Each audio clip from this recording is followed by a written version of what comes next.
नमस्ते फ्रेंड्स। अभी जो है हम राजस्थान माध्यमिक शिक्षा बोर्ड द्वारा जो मॉडल पेपर निकाला गया है कक्षा 10 के लिए, उसके सभी क्वेश्चंस को स्टेप बाय स्टेप सॉल्व कर रहे हैं।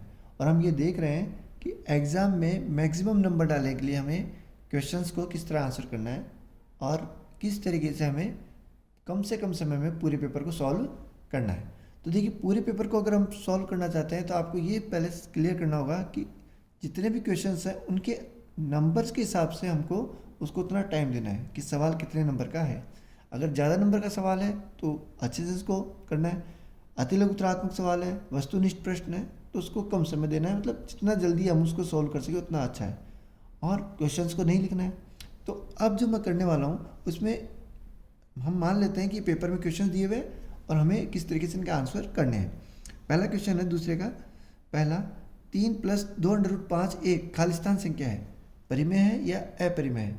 तो हमें पता है कि जब किसी संख्या के साथ एक अपरिमेय संख्या जुड़ जाती है या घटाई जाती है या गुणा की जाती है तो वह पूरी संख्या ही अपरिमेय हो जाती है। तो इस परिमेय संख्या में अपरिमेय संख्या जोड़ी गई है, तो इसका मतलब ये पूरी पूरी संख्या क्या हो गई है, अपरिमेय। तो इसका जब आप आंसर करेंगे तो सोच लीजिए कि ये मेरी आंसर बुक है, तो किस तरीके से करेंगे।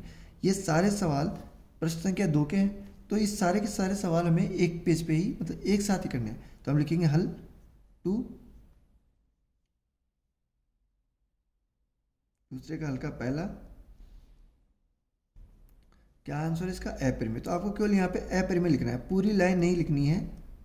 पूरी लाइन लिख के हमें अपना समय खराब नहीं करना है। दूसरा प्रश्न, सभी व्रत सर्वांग होते हैं या समरूप होते हैं। हमें पता है कि सभी व्रत समरूप होते हैं। प्रश्नावली 10 है हमारी, तो हम सीधा सा कर देते हैं कि सभी व्रत समरूप होते हैं। सभी व्रत और सभी वृत्त ये दोनों के दोनों क्या होते हैं, समरूप।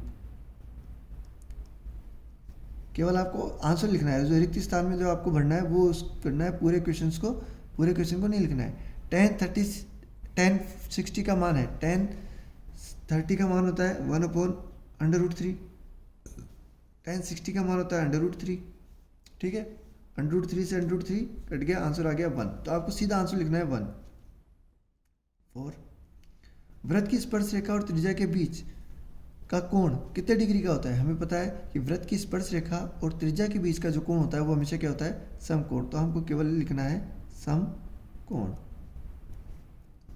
पूरे प्रश्न को नहीं लिखना है, केवल जो पूछा गया वही लिखना है। वर्गीकृत आंकड़ों का माध्य ज्ञात करने का सूत्र। वर्गीकृत आंकड़ों का माध्य ज्ञात करने के 3 सूत्र हैं। पहला तो है अपना प्रत्यक्ष विधि वाला, वो क्या है, sigma fi xi upon sigma fi। दूसरा है हमारा कल्पित माध्य विधि वाला, वो क्या है, a+ sigma fi di upon sigma fi। और तीसरा है हमारा पग विचलन विधि वाला, वो क्या है, a+ sigma fi ui upon sigma fi into h। तो उन्होंने पूछा है वर्गीकृत आंकड़ों का माध्य ज्ञात करने का सूत्र। तो कोई सा भी आप एक फॉर्मूला ज्ञात कर लीजिए। ठीक है, पूरी लाइन लिखना चाहे तो लिख दीजिए, बाकी सीधा सा लिखेंगे आप x bar is equal to sigma fi xi फिर i equal to 1 to n और सिग्मा fi। ठीक है, यहाँ पे भी i की वैल्यू 1 to n है। क्वेश्चन नंबर 6, प्रायिकता पी का अधिकतम मान ब्लैंक और ब्लैंक। तो यहाँ पे अपने ब्लैंक जगह है उसको भरना है। तो अपना मान हो गया 0 और 1। इसने अधिकतम मान और न्यूनतम मान 2 थे, तो यहाँ पे न्यूनतम मान तो हो जाएगा 0 और अधिकतम मान हो जाएगा 1। अब चूंकि सवाल गलत हो गया है तो आप इसको इस तरीके से लिखते हैं, अधिकतम मान 1, न्यूनतम मान 0।